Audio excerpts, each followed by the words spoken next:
Bismillahirrahmanirrahim. Assalamualaikum warahmatullahi wabarakatuh.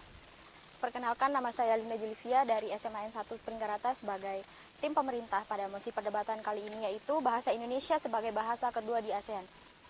Kami setuju bahwa lembaga pemerintah diberi amanat untuk mengembangkan, membina, dan melindungi bahasa dan sastra Indonesia serta meningkatkan fungsi bahasa Indonesia sebagai bahasa internasional. Kemudian perlu kita ketahui bahwa selama ini bahasa Inggris telah menjadi bahasa resmi atau bahasa utama ASEAN, di mana bahasa Inggris digunakan dalam pertemuan atau diplomasi, pertemuan-pertemuan dari negara-negara ASEAN. Kemudian tujuan kami adalah agar Indonesia memiliki peluang untuk memperluas penggunaan bahasa Indonesia. Dilihat dari jumlah penduduk yang besar pula dapat menjadi daya tarik bagi pengusaha asing untuk mengembangkan usahanya di Indonesia. Sehingga semakin terbuka pula kesempatan Indonesia untuk mengembangkan bahasa Indonesia jika mosi ini berhasil diterapkan. Kemudian perlu diketahui alasan Malaysia mengusulkan bahasa Melayu sebagai bahasa resmi kedua di ASEAN, yaitu adalah bahasa ini dituturkan dari Indonesia hingga Kamboja. Kami percaya bahwa alasan syarat suatu bahasa menjadi bahasa internasional atau bahasa yang digunakan banyak negara adalah bukan hanya dari jumlah penuturnya yang banyak, tetapi juga kesederhanaan sistem bunyi dan gramatikanya sehingga mudah dipelajari atau mudah diucapkan dan mudah dipahami. Bahasa Indonesia jika dipandang dari segi gramatikal atau tata bahasa serta pengucapan dipandang jauh lebih mudah dibanding bahasa lain, termasuk bahasa Melayu sendiri. Kemudian perlu kita ketahui bahwa bahasa Indonesia merupakan bahasa terbesar di ASEAN, dilihat dari jumlah penduduk Indonesia yang merupakan jumlah penduduk yang paling banyak di ASEAN. Kemudian masuk ke argumentasi saya, itu yang pertama adalah bahasa Indonesia adalah bahasa nasional, sedangkan bahasa Melayu adalah bahasa daerah, di mana bahasa nasional digunakan untuk berkomunikasi di negara itu sendiri, di mana seluruh warga negaranya menggunakan bahasa tersebut untuk berkomunikasi satu sama lain, walaupun bahasa tersebut memiliki bahasa daerahnya masing-masing.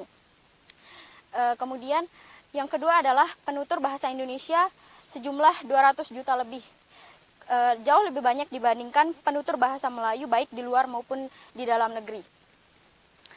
Banyak sekali penutur bahasa Indonesia di negara-negara ASEAN, contohnya seperti di Vietnam, di mana bahasa Indonesia adalah bahasa asing kedua yang diutamakan, yang dimana wajib dipelajari di negaranya tersebut, di mana di negara tersebut bahasa Indonesia adalah bahasa yang setara dengan bahasa Inggris, kemudian bahasa Prancis, dan bahasa asing lainnya yang wajib untuk dipelajari di negara tersebut. Kemudian yang ketiga adalah bahasa Indonesia dipelajari di 47 negara. Di mana Indonesia memiliki program bahasa Indonesia bagi penutur asing atau BIPA yang cukup banyak di luar negeri. Itu artinya Indonesia memiliki usaha untuk memperluas pengguna bahasa Indonesia di luar negeri, tidak hanya digunakan di dalam negeri. Kemudian kami tidak menolak untuk menyetujui bahwa bahasa Indonesia diambil dari bahasa Melayu. Kami menyetujui hal tersebut karena memang banyak kosakata yang bahasa Indonesia dan bahasa Melayu yang mirip, bahkan yang memiliki arti sama.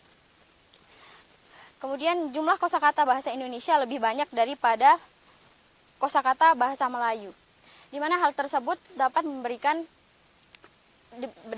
dampak jika kita menggunakan bahasa Indonesia untuk sebagai bahasa resmi ASEAN. Akan sangat mudah bagi negara-negara di ASEAN untuk berkomunikasi dalam bahasa Indonesia, karena dalam pengucapan bahasa Indonesia lebih mudah diucapkan. Itu ditandai dengan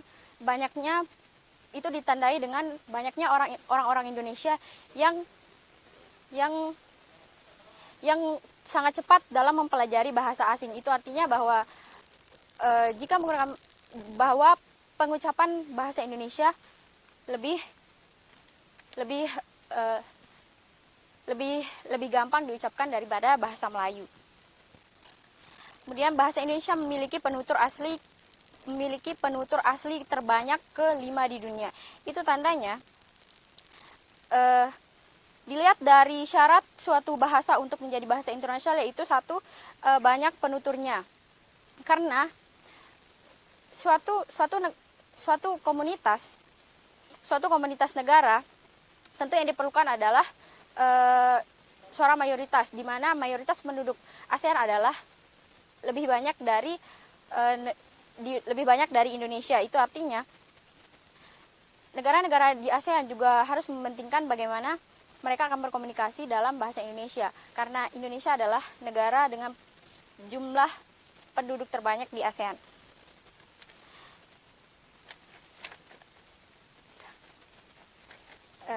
Baik,